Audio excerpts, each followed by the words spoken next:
তখন ইব্রাহিম আলাইহিস সালাম বলছেন যে তুমি যাওয়ার পরেই জিবরাইল আলাইহিস সালাম আমার কাছে এই পাথরটা নিয়ে আসছেন, আর বলছেন যে আপনার যখন উপরে ওঠার দরকার পড়বে মনে মনে ভাববেন একা একা উঠে যাবে, আবার যখন নিচে নামার দরকার পড়বে মনে মনে ভাববেন একা একা নেমে যাবে। এসকেলেটর, ক্যাপসুল লিফট, আমাদের তো একটু সুইচ দেওয়া লাগে। আর ইব্রাহিম আলাইহিস সালামের ইন্নাল্লাহা আলা কুল্লি শাইইন কাদির তাবারাকাল্লাযী বিয়াদিহিল মুলক ওয়া হুয়া আলা কুল্লি শাইইন কাদির, মহামহিম সেই সত্তা যার হাতে সমস্ত রাজত্ব, তিনি সবকিছুর উপরে কর্তৃত্বশীল, তিনি যা চান তাই করেন। ফাআলুল লিমা ইউরিদ, তিনি যা চান তাই করেন। যদি আমাদের কিছু কিছু সময় বিশ্বাস হয় না, হুজুর এগুলো কি কয়, এগুলো গল্প, এগুলো সব হুজুর দেখি সেই মহাভারতের মতন গল্প শুরু করছে, এরকম মনে হয় আমাদের। কিন্তু আসলে ভাই এটা তো আমারও জানি না, কিন্তু আমরা নবী করিম সাল্লাল্লাহু আলাইহি সাল্লামের উপরে বিশ্বাস রেখেছি, আস্থা রেখেছি। তিনি আমাদেরকে যে সমস্ত সংবাদ দিয়েছেন সেটার উপরে আমরা পরিপূর্ণ বিশ্বাস করি, সত্যায়নের সঙ্গে আমরা ঈমান এনেছি। এই জন্যই কথাগুলো বলা, যদি আমাদের ব্রেনে এটা বুঝে আসে অথবা না আসে। তো মাকামে ইব্রাহিম এর সংক্ষিপ্ত ইতিহাস হচ্ছে এটা। এবং আল্লাহ রাব্বুল আলামিন আমাদেরকে এবং এই কি বলে নবী করিম সাল্লাল্লাহু আলাইহি ওয়াসাল্লামকে এই মাকামে ইব্রাহিমের নিকট নামাজ পড়তে আদেশ করেছেন। ওয়াত্তাখিযু মিন মাকামি ইব্রাহিম মুসাল্লা, যে তুমি তাওয়াফের পরে 2 রাকাত নামাজ মাকামে ইব্রাহিমকে সামনে রেখে পড়ো। তো সেখান থেকে তাওয়াফের পরে আমি যে ধরনের তাওয়াফ করি না কেন, তাওয়াফ অনেক প্রকার রয়েছে, ফরজ তাওয়াফ, ওয়াজিব তাওয়াফ, নফল তাওয়াফ, যত প্রকার আমি তাওয়াফ করি না কেন, তাওয়াফের পরে 2 রাকাত নামাজ পড়তেই হবে। আর এই 2 রাকাত নামাজটা কাবার যে কোনো মানে মসজিদুল হারামের যে কোনো জায়গায় পড়লেই হয়ে যায়, কিন্তু মাকামে ইব্রাহিমের কাছে নামাজ পড়াটা দরকার। এবং নবী করিম সাল্লাল্লাহু আলাইহি ওয়াসাল্লাম এভাবে নামাজ পড়তেন যে মাকামে ইব্রাহিম এবং সামনে কাবা দুটাই যেন সামনে পড়ে যায়, এভাবে তিনি নামাজ পড়তেন। এজন্য মাকামে ইব্রাহিমের সামনে খুবই ভিড়, ওখানে নামাজ পড়া খুবই কঠিন। তো যাই হোক, 4 নম্বর বিষয় হচ্ছে আমরা হাজী সাহেবরা যারা 7ই জিলহজ অথবা 8ই জিলহজ মক্কায় এহরাম বেঁধে, মানে হেরেম শরীফের এরিয়ার ভিতরে এহরাম বেঁধে তারা মিনায় যায়।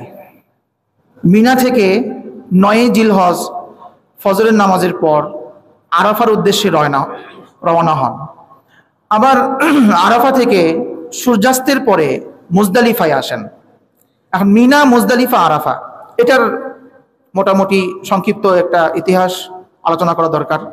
আরাফা শব্দ, আমরা আগে আরাফা ধরি, আরাফা ধরলে আমাদের সহজ হবে। আরাফা শব্দের অর্থ হচ্ছে স্বীকার করা, পরিচয় বহন করা, পরিচয় লাভ করা। আরবিতে যখন বলা হয় যে তুমি তোমার নিজের মানে পরিচয় দাও, আরবিতে বলা হয় আরিফ নাফসাক, যে তুমি তোমার নিজের পরিচয় দাও। আইন র ফা এই শব্দের অর্থ হচ্ছে পরিচয়, স্বীকার। সূরা মুলকের মধ্যে একটা আয়াত আছে, ফাআতারাফু বিযামবিহিম ফাসুহকাল লিআসহাবিস সাঈর। ফাআতারাফু, ইআতারাফু এই শব্দের অর্থ হচ্ছে স্বীকার করা, যে জাহান্নামীরা জাহান্নামে গিয়ে নিজেদের গুনার কথা সব স্বীকার করে ফেলবে। এই আরাফা শব্দের অর্থ থেকে, যেহেতু স্বীকার করা একটা শব্দ, একটা অর্থ আছে, এখান থেকেই সেই ফাআতারাফু শব্দ নির্গত হয়েছে। আরাফার ঐতিহাসিক কিছু পরিচয়ের ক্ষেত্রে অনেক কয়টি ঘটনা একসঙ্গে উল্লেখ করা হয়েছে। সেটি হচ্ছে, যেহেতু এই স্থানে মুসলিম জাতি 9ই জিলহজ আরাফার দিনে এখানে অবস্থান করেন, এবং এখানে অবস্থান করাটা হজের মূল ইবাদত, হজের মূল ফরজ। নবী করিম সাল্লাল্লাহু আলাইহি সাল্লাম বলেছেন, আল হাজ্জু আল আরাফা, যে আরাফায় অবস্থান করাটাই হজ। যে ব্যক্তি আরাফায় অবস্থান করলো না, 9ই জিলহজ জোহরের পর থেকে নিয়ে 10ই জিলহজ সুবে সাদিক পর্যন্ত, আমি আবার বলছি, 9ই জিলহজ জোহরের পর থেকে নিয়ে, মানে সূর্য ঢলা, আমি জোহরের পর বলছি, নাউজুবিল্লাহ, সূর্য ঢলার পর থেকে, মানে জোহরের ওয়াক্ত হওয়ার পর থেকে নিয়ে 10ই জিলহজ সুবে সাদিকের মানে ফজরের সময় পর্যন্ত যদি কেউ এখানে অবস্থান না করতে পারে, তার হজ হয় নাই। এজন্য আমি গতবার এক ভাইয়ের কথা শুনছিলাম যে উনি হজে গিয়ে এতটা অসুস্থ হয়ে গিয়েছিলেন, আইসিইউতে ছিলেন। পরে উনি হজে যাওয়ার পর থেকেই অসুস্থ, মানে বৃদ্ধ মানুষ, বৃদ্ধ হয়ে হজ করতে গেছেন বাঙালি মানুষ। কারণ আমাদের বাঙালির মনের মধ্যে যে যত গুনাহ আছে সব গুনাহ করার পরে খাতা এত বড় বানাবো, ফাইল বানায় আরাফার দিনে এই ফাইল আল্লাহর কাছে দাখিল করবো, আল্লাহ সব গুনাহ মাফ করে দাও, এই একটা আমাদের একটা বিশ্বাস আছে। কিন্তু ভাই এটা করতে গিয়ে হজই হয় না, অনেক ইবাদত পালন করতে পারেন না। এজন্য যাদের শক্তি আছে, শক্তি থাকা অবস্থাতেই হজ করা দরকার। তো ওই ব্যক্তি অসুস্থ হওয়ার পরে আইসিইউতে চলে গেছেন, ইতিমধ্যে 9 জিলহজ চলে আসছে। তখন হাসপাতালের পক্ষ থেকে অ্যাম্বুলেন্সে করে তাকে ওই আরাফার ময়দানে গিয়ে রাখা হয়েছে। আবার সূর্য অস্তের পরে আবার নিয়ে গিয়ে হাসপাতালে ঢোকা দেওয়া হয়েছে, না হয়তো হজ হবে না। মুজদালিফায় অবস্থান না করতে পারলে পরে কুরবানি করলেই হয়ে যায়, মিনায় অবস্থান না করতে পারলে কুরবানি করলেই হয়ে যায়, কুরবানি না করতে পারলেও কুরবানি করলেও হয়ে যায়, মানে পরে, এগুলো পরের বিষয়। কিন্তু আরাফায় যদি কেউ অবস্থান না করতে পারে তার হজই হয় নাই। এজন্য যেহেতু এই স্থানে আরাফার দিনে সমস্ত হাজী সাহেবরা নিজেদের গুনার কথা স্বীকার করে, মানে অকুণ্ঠ চিত্তে আল্লাহর কাছে ক্ষমা চায় যে আল্লাহ আমি সব এত গুনাহ করছি, আমাকে সব তুমি মাফ করে দাও, এই যে স্বীকার করা, এই স্বীকার করার থেকে এই স্থানের নামকরণ করা হয়েছে আরাফা। দ্বিতীয় নাম্বার যেটা প্রসিদ্ধ সেটি হচ্ছে আদম আলাইহিস সালাম এবং হাওয়া আলাইহিস সালাম, উনাকে হাওয়া আলাইহিস সালামকে যখন পৃথিবীতে নামিয়ে দেওয়া হয় সেই স্থানের নাম হচ্ছে জিদ্দা, মানে জিদ্দা। জিদ্দা শব্দের অর্থ হচ্ছে দাদি, মানে জাদ্দাতুন। আরবিতে দাদির অর্থ জাদ্দা। তো জাদ্দাকে একটু জবরের ক্ষেত্রে ওখানে জের, জবরের জায়গায় জের লাগাই দেওয়া হয়েছে, জিদ্দা বলা হয়। হাওয়া আলাইহিস সালামকে কোথায় নামানো হয়েছে ভাই? জেদ্দাতে। আর আদম আলাইহিস সালামকে নামানো হয়েছে এই যে হিন্দুস্তানে, মানে শ্রীলঙ্কায়, শরণদ্বীপে। এখান থেকে 300 বছর কান্নাকাটি, 300 বছর ঘোরাঘুরি, খোঁজাখুঁজি, তারপরে আরাফায় গিয়ে তারা পরিচিত হয়েছেন, উভয়েই আরাফায় গিয়ে পরিচিত হয়েছেন। এই জন্য বলা হয় পরিচয় লাভ করা। এই স্থানে যেহেতু আদম আমাদের বাবা এবং মা, ওনারা মানে একে অপরের সঙ্গে, এই হঠাৎ করে কি ব্যাপার তুমি এখানে, আমি তোমার সেই কতদিন ধরে খুঁজি, তোমায় দেখলে মনে হয়, এরকম একটা অবস্থা। তো এই জন্য নামকরণ করা হয়েছে আরাফা। এরপরে হচ্ছে মুজদালিফা। মুজদালিফা শব্দের অর্থ হচ্ছে, এর মূল হরফ, মানে মুজদালিফা একটা লম্বা শব্দ, মূল হরফ হচ্ছে জা লাম ফা, জুলফুন থেকে। জুলফুন শব্দের অর্থ হচ্ছে রাতের কিছু অংশে মিলিত হওয়া। আদম আলাইহিস সালাম এবং হাওয়া আলাইহিস সালাম এই স্থানে রাতের কিছু অংশে একত্রে তারা থেকেছেন, এই জন্য বলা হয় মুজদালিফা। এই জন্য হাজী সাহেবরা সূর্যাস্তের পরে রাতে এসে এখানে কি হন, সমস্ত হাজী সাহেবরা এখানে কি হন, মিলিত একসঙ্গে থাকেন, তারা অবস্থান করেন, এখানে থাকতেই হবে, অজীব, না থাকলে দম আসবে। এই জন্য এই জায়গার নামকরণ করা হয়েছে মুজদালিফা। 3 নম্বর জায়গা হচ্ছে মিনা। মিনা শব্দের অর্থ, কয়েকটি অর্থ আছে। একটি হচ্ছে ছোট শহর, এবং এমন শহর যেই শহরে সকলের মালিকানা আছে। যেহেতু হজের সময় সমস্ত হাজী সাহেবগণ, যত পৃথিবী যত মুসলমান আছে, সমস্ত মুসলমানের একটা জায়গার একটা মালিকানা মিনায় আছে। একদিনের জন্য তারা মিনায় থাকে, ওই তাঁবুর মধ্যে এই 1.5 ফিটের একটা জায়গা তার জন্য নির্ধারণ করা হয়, তিনি সেখানে শুয়ে থাকেন। তার জন্য ওই দিনের জন্য তারা একটা মালিকানা যেহেতু তৈরি করা হয়, এই জন্য এই শহরকে বলা হয়, মানে এই জায়গাকে বলা হয় মালিকানার শহর, সবার এখানে মালিকানা আছে। 2 নম্বর অর্থ, মিনা শব্দের অর্থ হচ্ছে প্রবাহিত করা। যেহেতু এই জায়গায় কুরবানি করা হয়েছিল, ইব্রাহিম আলাইহিস সালাম স্বীয় পুত্র ইসমাইল আলাইহিস সালামকে কুরবানি করতে উদ্যত হয়েছিলেন আল্লাহর হুকুমে। এরপরে দুম্বাকে জবাই করেছিলেন, রক্ত প্রবাহিত করা হয়েছিল, সেখান থেকে এই জায়গার নামকরণ করা হয়েছে মিনা। তাহলে আরাফা, মুজদালিফা, মিনা। যদিও ইবাদত শুরু হয়, হজের কার্যক্রম শুরু হয় মিনা থেকে, মিনা, তারপরে আরাফা, তারপরে মুজদালিফা, আবার মিনায় যেতে হয় পাথর মারার জন্য, কিন্তু নামকরণের ক্ষেত্রে আমরা একটু আরাফার নামটা আগে বললাম। তো এই কয়েকটা আরাফা, মিনা, মুজদালিফা, এই 3 জায়গায় কয়েকটা কাজ করার নাম হচ্ছে হজ। যদি কেউ এই 5 দিনে এই কয়েকটা জায়গার মধ্যে যদি কেউ ঠিকমতো আমল না করতে পারে, তাহলে তার হজ হয় নাই। যদিও আমাদের হাজী সাহেবরা 1 মাস অথবা 20 দিন 15 দিন আগে চলে যান, কিন্তু হজের মূল কাজ হচ্ছে 5 দিন।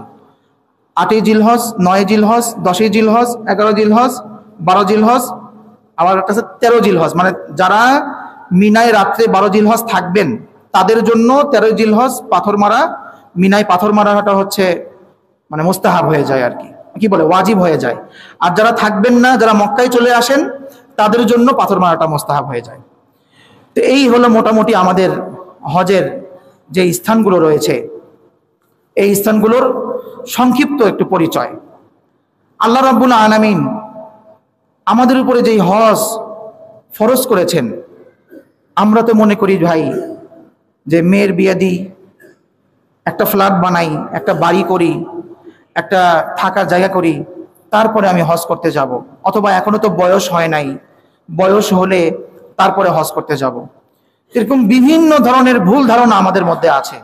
কিন্তু এটা বারবার কিতাবাদিতে, হাদিসের কিতাবাদিতে উল্লেখ করা হয়েছে যে জোয়ান শক্তি সামর্থ্য থাকাকালীনই হজ করাটা বেশি জরুরি।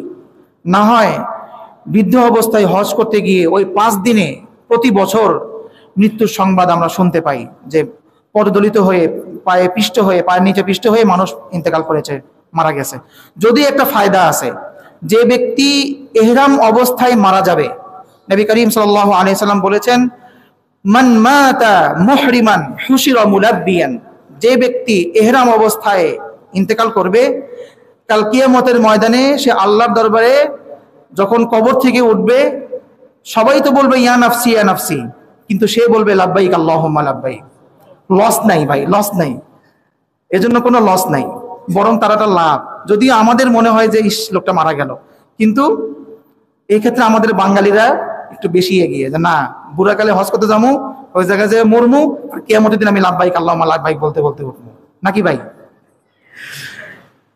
আবার দেখেন আরেকটা যেই সুযোগ, সেটি হচ্ছে কিয়ামতের দিন এক হাদিসে আসছে, সবাই মানে কোরআনে কারিমের আয়াত, সকলেই উলঙ্গ হয়ে উঠবে, কিন্তু হাজী সাহেবরা ইহরামের কাপড় পরে উঠবেন।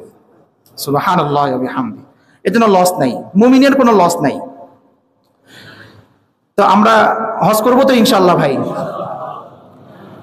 যাদের জমি আছে, অতিরিক্ত জমি আছে, যেই জমিটার থেকে আমার কোনো আয় আসে না, আমার দরকার পড়ে না, আমার 10টা ফ্ল্যাট আছে, 8টা ফ্ল্যাটের টাকা দিয়েই আমি আমার মাসে চলতে পারি, 2টা ফ্ল্যাট আমার অতিরিক্ত, আমার কাছে এখন ক্যাশ টাকা নেই, তাহলে আমার, যেহেতু আমি ওই ফ্ল্যাটের মালিক, জমির মালিক, এমন স্বর্ণ আছে যেই স্বর্ণ বিক্রি করলে যাওয়া আসার, মনে করেন 8 ভরি স্বর্ণ, 8 ভরি স্বর্ণর দাম এখন কত?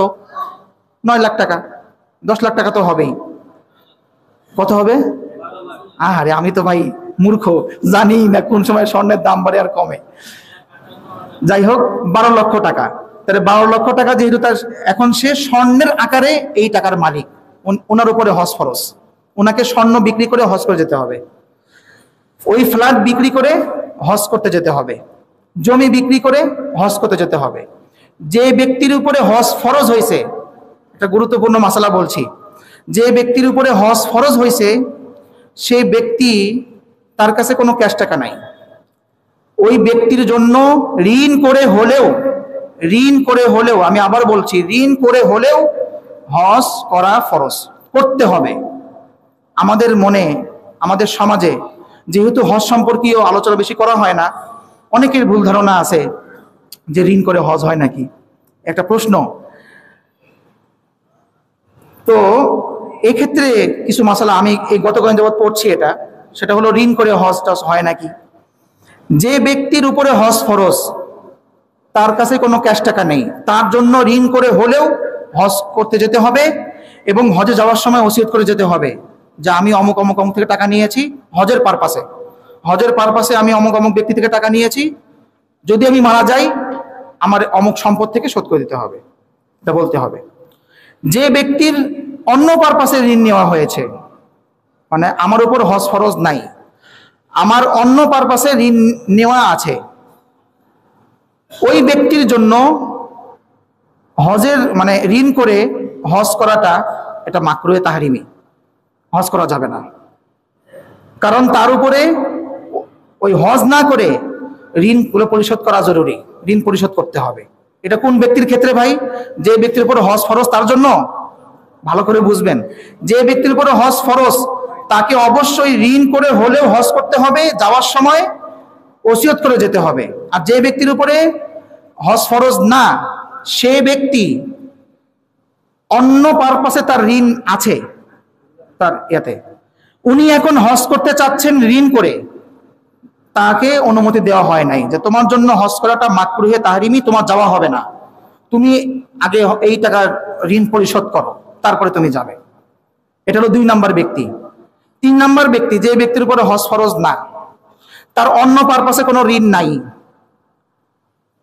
এবং তার সে ইচ্ছা করছে হজ করার জন্য, তার উপরে কিন্তু হজ ফরজ না, অন্য পারপাসে কোনো ঋণ নেই, সে ইচ্ছা করছে হজ করার জন্য, সে এখন চাচ্ছে ঋণ করে হজে যাওয়ার জন্য, তাকে শরীয়তের পক্ষ থেকে বলা হয়েছে তোমাকে উৎসাহিত করা হবে না, তাকে বলা হচ্ছে তোমাকে নিরুৎসাহিত করা হচ্ছে হজ করার জন্য। কিন্তু যদি যাও তাহলে নবী করিম সাল্লাল্লাহু আলাইহি সাল্লাম বলেছেন যে তোমরা হজ এবং উমরা করো, কেননা এই হজ এবং উমরা ঋণকে, দরিদ্রতাকে, গুনাহকে এমন ভাবে পরিষ্কার করে দেয় যেমন ভাবে হাপড়, ওই যে কামারদের কাছে যে থাকে না একটা বাতাসের বাক্স, লোহাতে যে বাড়ি দেয়, এটাকে বলা হয় হাপড়। ওই হাপড় যেমন স্বর্ণ, রূপা, লোহার ময়লাগুলোকে যেমন দূর করে দেয়, হজ এবং উমরা কে কেন্দ্র করে যে ব্যক্তি ঋণ করছে সেই ব্যক্তির দরিদ্রতাকে, সেই ব্যক্তির ঋণকেও এই হজ এবং উমরা এরকম দূর করে দেয়। সুবহানাল্লাহি ওয়া বিহামদি, আরো বড় ফায়দা আছে। তাহলে 3 নাম্বার কোন ব্যক্তি ভাই? যে ব্যক্তির উপরে হজ ফরজ না, তার উপরে অন্য কোনো, তার কাছে অন্য কোনো পারপাসে ঋণ নাই, সে ব্যক্তি হজ করতে যাচ্ছে, ঋণ করে যাচ্ছে, তার জন্য জরুরি ওসিয়ত করে যাবে এবং তার ঋণ পরিশোধ করার পরিপূর্ণ সক্ষমতা আছে যে সে ঋণগুলো পরিশোধ করে দিবে, তাহলে তার জন্য অনুমতি আছে, কিন্তু নিরুৎসাহিত করা হয়েছে, তোমার যাওয়ার দরকার নাই। হ্যাঁ, যদি যাও তাহলে তুমি ওই হাদিসের সুসংবাদের অধিকারী হবা। 4 নাম্বার ব্যক্তি, হজ ফরজ নাই, ওনার কাছে অন্য পারপাসে ঋণ নাই, কিন্তু উনি যে ঋণ করে হজ করতে যাবেন ওই ঋণ পরিশোধ করার তার সক্ষমতাও নাই, তাহলে সেই ব্যক্তির জন্য ঋণ করাটা মাকরুহে তাহরিমি, যে না, এরকম ঋণ করে হজে যাওয়া যাবে না। তাহলে 4 জন ব্যক্তি, সবার ক্ষেত্রেই একজনের জন্য ঋণ করে হলেও হজে যাওয়া ফরজ, যে ব্যক্তির উপরে হজ আগের থেকে ফরজ হয়েছে। 2 নাম্বার ব্যক্তি, যে ব্যক্তি কি নাই, ঋণ নাই, অন্য পারপাসে ঋণ নাই, কি বলে ঋণ আছে, সে ঋণ করে হজে যাবে, তার জন্য এই ঋণ করে হজে যাওয়াটা মাকরুহে তাহরিমি, যাওয়া হবে না, তুমি আগে হজের ঋণ, তোমার টাকার শোধ করো আগে। 3 নাম্বার, যার অন্য পারপাসে ঋণ নাই, সে ঋণ করে হজে যেতে চাচ্ছে, তাহলে এবং তার শোধ করার সক্ষমতাও আছে, সে ব্যক্তিকে নিরুৎসাহিত করা হয়েছে, কিন্তু করলে সে সওয়াবের অধিকারী হবে, তার হজ হয়ে যাবে, তার হজ যদি ইখলাসের সঙ্গে হয়ে থাকে হজ কবুল হয়ে যাবে ইনশাআল্লাহ, এবং সে হাদিসের ভাষ্য অনুযায়ী সুসংবাদের অধিকারী হবে। 4 নাম্বার ব্যক্তি, যে ব্যক্তির অন্য কোনো পারপাসে ঋণ নাই কিন্তু তার ঋণ পরিশোধ করার সক্ষমতাও নাই, এই ব্যক্তির জন্য ঋণ করে যাওয়া এটা মাকরুহে তাহরিমি। বিষয়টা বুঝতে পারছি ভাই? তো এই জন্য আমরা তো ভাই মানে হজ তো যার উপর হজ ফরজ সে করি না, আর যে ব্যক্তির হজ ফরজ না আবার ঋণ করতে যাবে কোন দুঃখে। তো যাই হোক, যেই কথাগুলো বলতে গেলাম মানে বললাম, সেটি হচ্ছে আমাদের বাংলাদেশের 95% মুসলমানের উপরে মোটামুটি হজ ফরজ। যদি দেখা যায় যে জায়গা জমি আছে, স্বর্ণ আছে, সবারই মোটামুটি টাকা টুকা আছে, তো এই জন্য ভাই নবী করিম সাল্লাল্লাহু আলাইহি ওয়াসাল্লাম বলেছেন, যে ব্যক্তির উপরে হজ ফরজ হয়েছে কিন্তু সে হজ করলো না, আহা কত বড় ওয়াইদ, কত বড় ওয়াইদ, কত বড় ধমকি আসছে। সেই ব্যক্তি ইহুদি হয়ে মারা গেল, নাকি খ্রিস্টান হয়ে মারা গেল, আমি মুহাম্মদ জানি না। কত বড়! আমরা এত কিছু জানার পরেও যাচ্ছি না। এজন্য আল্লাহ রাব্বুল আলামিনের কাছে দোয়া করি যে আল্লাহ আমাদের এই এমন হৃদয়ে তুমি তৈরি করে দাও, যেই হৃদয়ে হজের আকাঙ্ক্ষা তৈরি হয়। কারণ টাকা সবার থাকে, হৃদয় সবার থাকে না। হৃদয় তৈরি করতে হবে, আল্লাহর কাছে দোয়া করতে হবে যে ইয়া মুকাল্লিবাল কুলুব সাব্বিত কুলুবানা আলা দীনিক, ইয়া মুকাল্লিবাল কুলুব সাব্বিত কলবি আলা তাআতিক, যে হে অন্তরের পরিবর্তনকারী, তুমি আমার হৃদয়কে তোমার দ্বীনের উপরে, তোমার শরীয়তের উপরে অটল রাখার তৌফিক দান করো। আল্লাহ রাব্বুল আলামিন আমাদের সকলকে এই কথাগুলো বোঝার এবং আমল করার তৌফিক দান করুন। জাযাকুমুল্লাহু তাআলা খায়রান ফিদ দারাইন।